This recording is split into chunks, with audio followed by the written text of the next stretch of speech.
जिनेन्द्र अठ विहकम मुके अठ गुण अणुव में सिद्धे अठम पुड़ विणि विठे निठिय कज्जेय वंदिमो नित्यम। पंच परमेष्ठी भगवान की जय। श्रामण्य अधिकार के अंतर्गत हम पिछली ज्ञानशाला की कक्षाओं में उन श्रमण उन मुनि महाराज के बारे में समझ रहे हैं। 28 मूलगुणधारी नग्न दिगंबर वेश जो जिनेन्द्र भगवान का स्वरूप है, ऐसे उस रूप को धारण करने वाले मुनि महाराज। पिछली कक्षा में हमने समझा कि तीनों प्रकार के लिंगों में जो मुनि महाराज होते हैं, जो जिनलिंग को धारण किए हुए होते हैं, उन्हें क्या कहकर नमोस्तु या नमस्कार किया जाता है।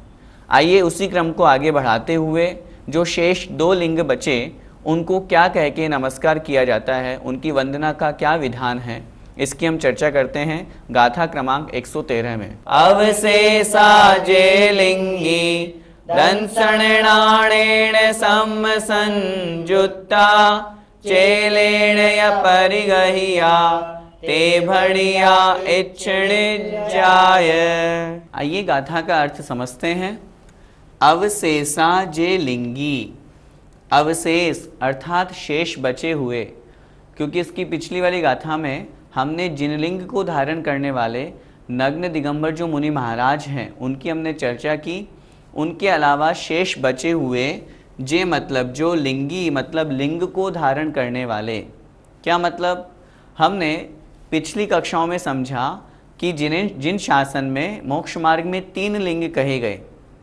सबसे पहला जिनेन्द्र भगवान का स्वरूप नग्न दिगंबर मुनि महाराज का, दूसरा उत्कृष्ट श्रावक जो क्षुल्लक जी एलक जी है उनका, तीसरा आरिका माता जी एवं क्षुल्लिका माता जी का। तो इस प्रकार 3 लिंगों में पिछले गाथा में पिछली कक्षा में हमने जिनलिंग के बारे में चर्चा कर दी। शेष बचे हुए 2 लिंग क्षुल्लक जी एलक जी एवं आरिका जी एवं क्षुल्लिका माता जी, जो कि कैसे हैं? दंसण नाणेन सम संयुक्ता। दंसण अर्थात दर्शन, नाणेन अर्थात ज्ञान, सम्यक दर्शन और सम्यक ज्ञान से संयुक्ता संयुक्त है। जो सम्यक दर्शन और सम्यक ज्ञान से युक्त है, ऐसे शेष बचे हुए 2 लिंग। चेलेण य परिगहिया, चेलेण अर्थात वस्त्र, वस्त्र से यह मतलब जो परिगहिया परिग्रहित हैं, जिनके पास वस्त्र का परिग्रह है, जो वस्त्र को धारण करते हैं। ते भणिया, ते मतलब उनके लिए, भणिया मतलब कहा है। क्या कहा है? इच्छिजाय इच्छाकार। उन दोनों लिंगों को, शेष बचे हुए वे 2 लिंग के धारी जो हैं उनके लिए इच्छाकार कहा गया है, अर्थात इच्छामी यह कहकर उनकी वंदना करनी चाहिए। यहाँ पर जो मुनि महाराज हैं उनके नमस्कार करने के पश्चात, उनकी वंदना विधान बतलाने के पश्चात क्षुल्लक जी एलक जी, आरिका जी एवं क्षुल्लिका माता जी के वंदना विधान का कथन कर रहे हैं। आइए एक बार फिर से समझते हैं किनकी यहाँ पर चर्चा है। जो शेष बचे हुए 2 लिंग हैं, मध्यम एवं जघन्य, दूसरा और तीसरा लिंग, वे कैसे हैं? सम्यक दर्शन और सम्यक ज्ञान से संयुक्त हैं।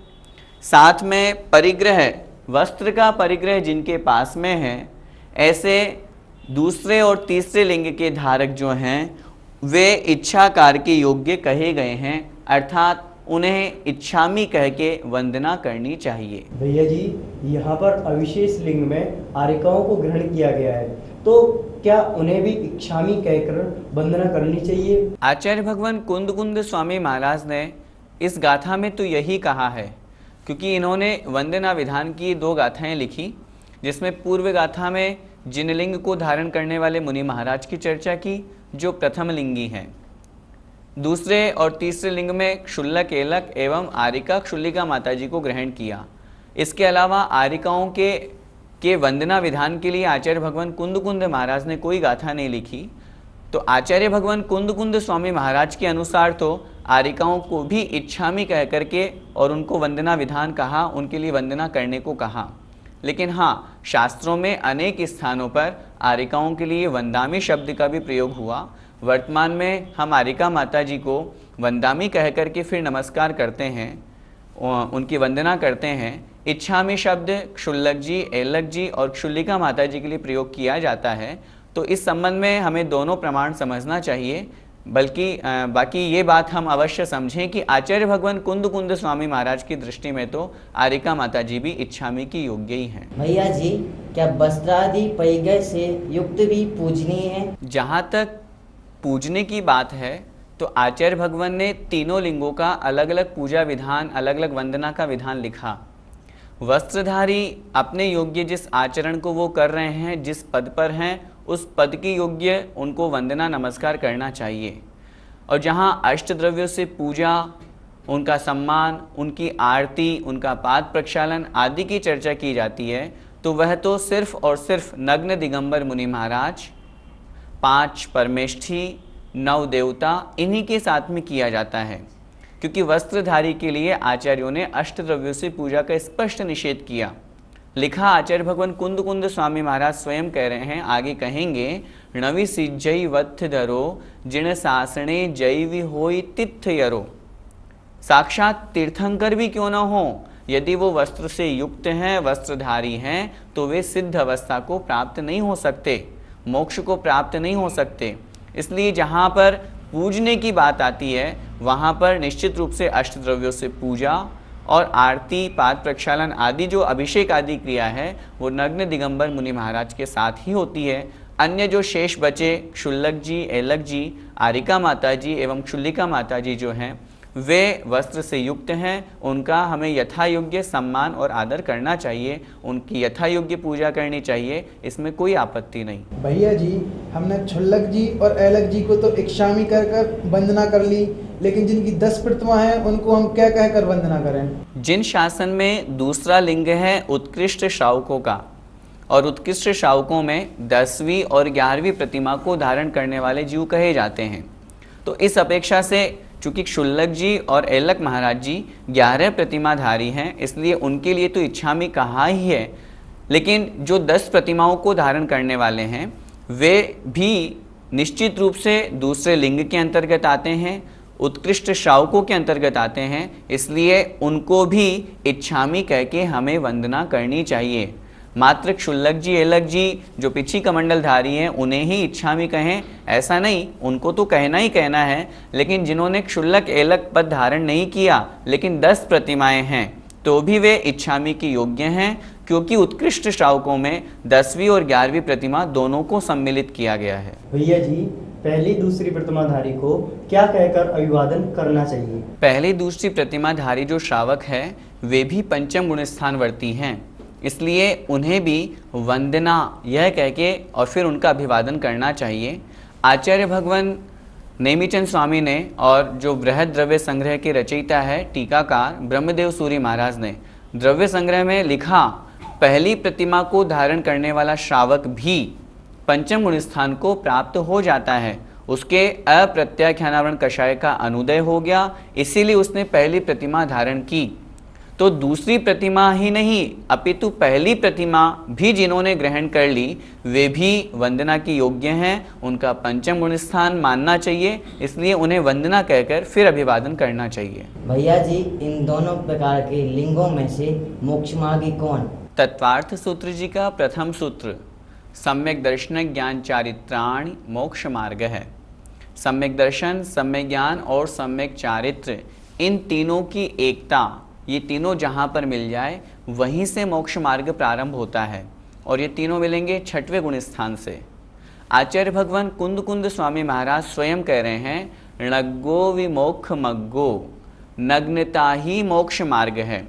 जहाँ पर दिगंबरत्व होगा, नग्न स्वरूप होगा, वहीं से मोक्ष मार्ग प्रारंभ होगा, उससे पूर्व हो ही नहीं सकता।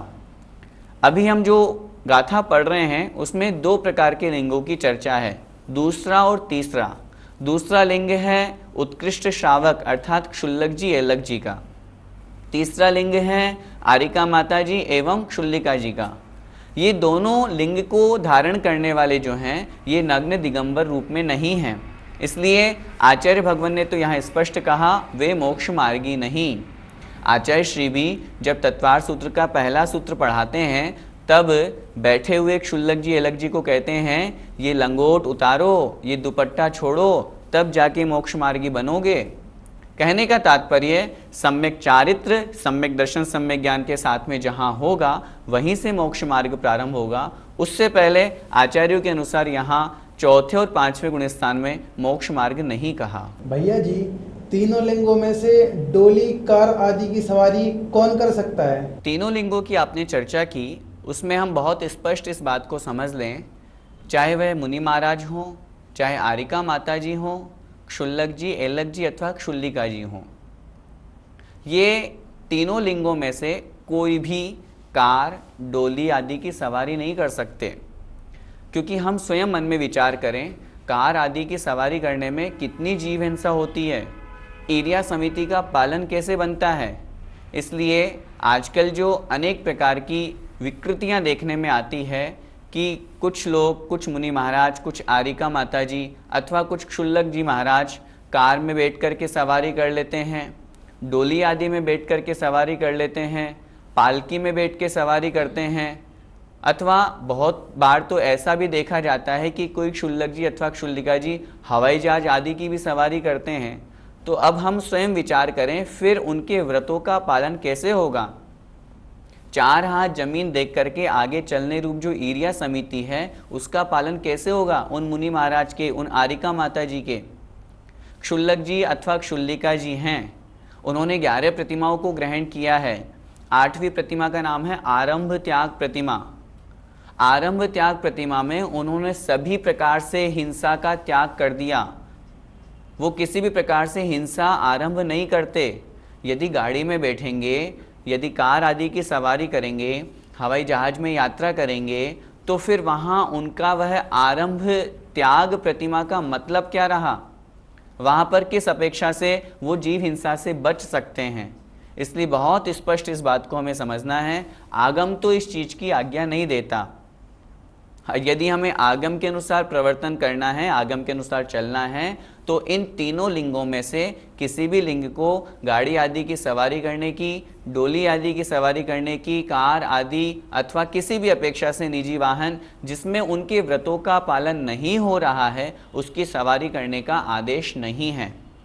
मुझे एक प्रसंग याद आ रहा है।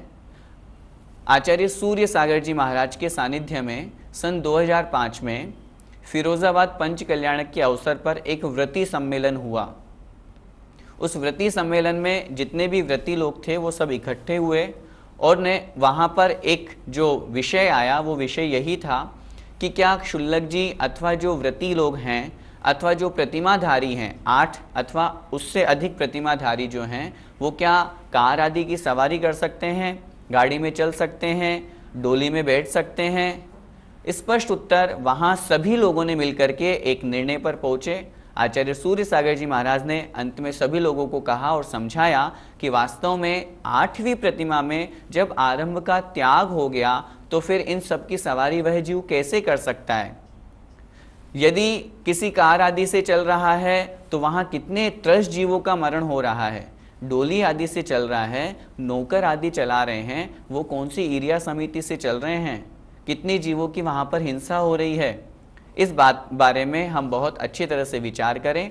आगम में, शास्त्रों में इस तरह का विधान है। आरंभ त्याग प्रतिमा में जब पूर्ण रूप से आरंभ का त्याग हो गया, हिंसा का त्याग हो गया, तो फिर वे इस सवारी आदि का प्रयोग कैसे कर सकते हैं, ये बात विचारणीय है। इतना विधान को समझने के पश्चात आइए आज की इस कक्षा में दूसरी गाथा के रूप में हम समझते हैं, जो अनेक प्रकार के लिंग, अनेक प्रकार के वेश को धारण करके अपने आप को मोक्ष मार्गी कहते हैं और समझते हैं कि हम मोक्ष मार्ग में लग गए हैं। उनके लिए आचार्य भगवान यहाँ स्पष्ट निषेध कर रहे हैं कि नहीं, वास्तव में 28 मूल गुणों से युक्त द्रव्यलिंग, नग्न दिगंबर अवस्था और भावलिंग ही मोक्ष मार्ग है। उसके अलावा शेष जो अन्य जितने भी वेश हैं, चाहे वो गृहस्थ के हों चाहे साधु के हों, वे सब मोक्ष मार्ग के रूप में नहीं आएंगे। आइए देखते हैं गाथा क्रमांक 114। पाखंडी लिंगाणीय गेहलिंगाणीय बहुपयाराणि घेत्तुम वदन्ति मूढ़ा लिंगमिणम मोक्षमगोति। पाखंडी लिंगाणीय, पाखंडी अर्थात साधु, लिंगाणी अर्थात लिंग वेश, साधु के वेश को यह मतलब और, गिह लिंगाणी, गिह अर्थात गृहस्थ के, लिंगाणी अर्थात भेष को, वेश को, लिंग को, साधु के वेश को और गृहस्थ के भेष को। किस प्रकार? बहुपयाराणी, बहुत प्रकार के, अनेक अनेक प्रकार के साधुओं के वेश, अनेक अनेक प्रकार के गृहस्थ के भेष को घित्तुम ग्रहण करके, धारण करके, वदंती बोलते हैं। कौन बोलते हैं? मूढ़ा, मूर्ख व्यक्ति, अज्ञानी व्यक्ति। जो मूर्ख व्यक्ति है वो अनेक प्रकार के साधुओं के वेश को अथवा गृहस्थ के वेश को ग्रहण करके, धारण करके बोलते हैं। क्या बोलते हैं? लिंगमिणम मोक्षमगोति, लिंगम इणम, यह जो लिंग है, यह जो हमने वेश धारण किया है, यह मोक्षमगोति, मोक्ष मार्ग है। उस लिंग को, उस वेश को उन्होंने धारण कर लिया और कहते हैं हम मोक्ष मार्गी हैं, यही मोक्ष मार्ग है। कहने का तात्पर्य आचार्य भगवान इस गाथा में ये कह रहे हैं कि अनेक प्रकार के संसार में नग्न दिगंबर अवस्था के अलावा अनेक प्रकार के साधु हैं जो गृहस्थ में भी रहते हैं अथवा घर छोड़ दिए, संसार में साधुपने को प्राप्त हो गए, और वे साधुपने को प्राप्त हो करके अथवा गृहस्थ में अनेक प्रकार के वेश को धारण करके ये कहते हैं कि हम तो मोक्ष मार्गी है, हमें भी मोक्ष प्राप्त होगा। वास्तव में वे कैसे हैं? मूढ़ा, मूर्ख हैं। आइए एक बार फिर से गाथा का अर्थ समझते हैं। जो अनेक प्रकार के साधुओं के वेश को तथा गृहस्थों के भेष को ग्रहण करके, घित्तुम अर्थात धारण करके, लिंगम इणम मोक्ष मग्गोति, यह हमारा लिंग, यह मेरा वेश मोक्ष मार्ग से युक्त है, मैं मोक्ष मार्गी हूँ, इस प्रकार बोलते हैं। वे मूढ़ा, वे मूर्ख हैं, अज्ञानी हैं, मिथ्या दृष्टि समझना चाहिए। भैया जी, यहाँ पर साधु और गृहस्थों के किन भेषों की चर्चा की गई है? संसार में जो प्रचलन में है ऐसे अनेक प्रकार के वेश देखे जाते हैं। साधुओं के अंतर्गत कोई भी पीताम्बर धारण करके, भगवा वस्त्र पहन करके अथवा भभूति लगा करके अपने आप को साधु मानता है। गृहस्थ में रहते हुए भी बहुत तरह की साधना आदि करके अपने आप को साधु मानते हैं। और तो और आचार्य भगवान यहाँ बहुत स्पष्ट कह रहे हैं, कोई नग्न दिगंबर वेश मात्र को धारण भी कर लेता है, मात्र नग्न दिगंबर, और अपने आप को कहता है मैं मोक्ष मार्गी हूँ, तो यहाँ पर आचार्य भगवान उन सब का निषेध कर रहे हैं और कह रहे हैं यदि वो ऐसा मान करके अपने आप को मोक्ष मार्गी मानते हैं तो वे मूढ़ हैं, मूर्ख हैं, मिथ्या दृष्टि हैं। मात्र अकेला द्रव्यलिंग कोई साधु नग्न दिगंबर है, पीछी कमंडल है और कह रहे हैं अपने आप को कि मैं मोक्ष मार्गी हूँ, तो ये भी गलत है। 28 मूल गुणों से युक्त होना और साथ में भावलिंग होना, तब जाकर के मोक्ष मार्ग बनेगा, उसके अलावा मोक्ष मार्ग नहीं है। इन मुनि महाराज के अलावा जो बहिरंग में मात्र नग्न दिगंबर हुए हैं वे मोक्ष मार्गी नहीं। उनके अलावा जो शेष अन्य जैनेतर संप्रदाय में, अन्य संप्रदायों में, अन्य धर्मों में जो अनेक प्रकार के साधु और गृहस्थ साधुपने को प्राप्त होते हैं और अपने आप को मोक्ष मार्गी कहते हैं, वे निश्चित रूप से मूर्ख हैं, अज्ञानी हैं, इस प्रकार समझना चाहिए। भैया जी, तो फिर स्वर्ग और मोक्ष क्या जैन लोग ही प्राप्त करते हैं, अन्य लोग नहीं? यहाँ बात जैन और अजैन की नहीं है, यहाँ बात है तदरूप आचरण रूप जो मोक्ष मार्ग है उसकी। जो कोई भी हो, चाहे वह जैन हो चाहे अजैन हो, यदि वह सम्यक दर्शन, सम्यक ज्ञान और सम्यक चारित्र से युक्त है तो निश्चित रूप से मोक्ष मार्ग उसका भी कहा जाएगा। अजैन लोगों में अथवा जैनेतर परंपरा में यदि उन्हें सच्चे देव शास्त्र गुरु पर श्रद्धा नहीं है, 7 तत्वों के प्रति श्रद्धा नहीं है, तो फिर उन्हें मोक्ष कैसे संभव? अभी तो सम्यक दर्शन ही प्राप्त नहीं हुआ। आपने स्वर्ग की बात कही, स्वर्ग तो कोई भी प्राप्त कर सकता है। स्वर्ग तो एक अभव्य मिथ्या दृष्टि जीव भी 9वें ग्रेव्यक तक पहुंच रहा है, चाहे वह जैन कुल में पैदा हो चाहे अजैन कुल में। इसलिए बात जैन अजैन की नहीं है, बात यहाँ पर चल रही है जो खोटे वेश को धारण करके अपने आप को मोक्ष मार्गी कहते हैं, वे वास्तव में मोक्ष मार्गी नहीं। यदि देखा जाए तो हमारे जो 24 तीर्थंकर हुए वो कौन से जैन कुल में पैदा हुए? सभी क्षत्रिय वंशी थे, क्षत्रिय राजा थे और उन्होंने मोक्ष को प्राप्त किया। तो जैन ही मोक्ष प्राप्त करेगा ऐसा ठेका किसी ने नहीं ले रखा। वह तो तद्रूप सम्यक दर्शन, सम्यक ज्ञान, सम्यक चारित्र, 28 मूल गुणों का पालन और उस रूप आचरण जहाँ होगा वहाँ मोक्ष मार्ग होगा। इस प्रकार हमें समझना चाहिए। भैया जी, तो क्या अन्य मत के सभी साधु मिथ्या दृष्टि कहे जाएंगे? मिथ्या दृष्टि की परिभाषा क्या, पहले हमें यह समझना आवश्यक है। जिसका श्रद्धान दृष्टि अर्थात श्रद्धान जिसका मिथ्या हो, गलत हो, विपरीत हो, उसे हम मिथ्या दृष्टि कहते हैं। सम्यक दर्शन की परिभाषा में हम पढ़ते हैं सच्चे देव, सच्चे शास्त्र और सच्चे गुरु पर सच्चा श्रद्धान करना, 7 तत्व 9 पदार्थों पर श्रद्धान करना, यह सम्यक दर्शन कहलाता है। जिनका 7 तत्व 9 पदार्थों पर श्रद्धान नहीं है, जिन्हें सच्चे देव शास्त्र गुरु की खबर नहीं है, जानते ही नहीं हैं, वे चाहे हमारे मत वाले हों चाहे अन्य मत वाले हों, वे नियम से मिथ्या दृष्टि ही हैं। आपने चूंकि अन्य मत वालों की चर्चा की है, तो अन्य मत वाले यदि उस वेश को ही अपना मोक्ष मार्ग कह रहे हैं और अपने आप को साधु मान रहे हैं, अपने आप को मोक्ष मार्गी कह रहे हैं, और जिन्हें 7 तत्व जानते ही नहीं हैं, जो भगवान किसे कहते हैं, सच्चा देव किसे कहते हैं, वीतरागी, सर्वज्ञ, हितोपदेशी, इन तीनों गुणों से संयुक्त जो जिनेंद्र भगवान हैं, उनको जो मानते ही नहीं हैं, तो वे तो नियम से मिथ्या दृष्टि ही कहे जाते हैं। दूसरी बात, 7 प्रकृतियों का क्षय होना, उपशम होना और क्षयोपशम होना, तद्रूप जो सम्यक दृष्टि है, कौन है और कौन नहीं है इसका पता हम नहीं लगा सकते, लेकिन बाहरी वेश, बाहरी आचरण जो उस रूप है, उससे हम इतना अंदाजा लगा सकते हैं कि हाँ यह सम्यक दृष्टि है, यह मिथ्या दृष्टि है। वो भी सिर्फ हम मात्र कह सकते हैं, हम किसी को 100% ये नहीं कह सकते कि ये सम्यक दृष्टि ही है। हम तो बाहरी आचरण उनका शुद्ध है, मन के विचार अच्छे हैं, सम्यक दर्शन, सम्यक ज्ञान और सम्यक चारित्र हमें दिख रहा है, 28 मूल गुण हमें दिख रहे हैं, तो वे नमोस्तु की योग्य है, उसमें कोई आपत्ति नहीं। इनके अलावा जो साक्षात में सामने दिख रहा है कि ये मिथ्यात्व से ग्रसित हैं, इन्हें 7 तत्व 9 पदार्थों से कोई लेना देना नहीं, भगवान जिनेंद्र देव से कोई लेना देना नहीं, वे तो मिथ्या दृष्टि ही है, ऐसा समझना चाहिए। हमारे जैन मत में जो मात्र द्रव्यलिंग को धारण किए हुए हैं, वे भी मोक्ष मार्गी नहीं।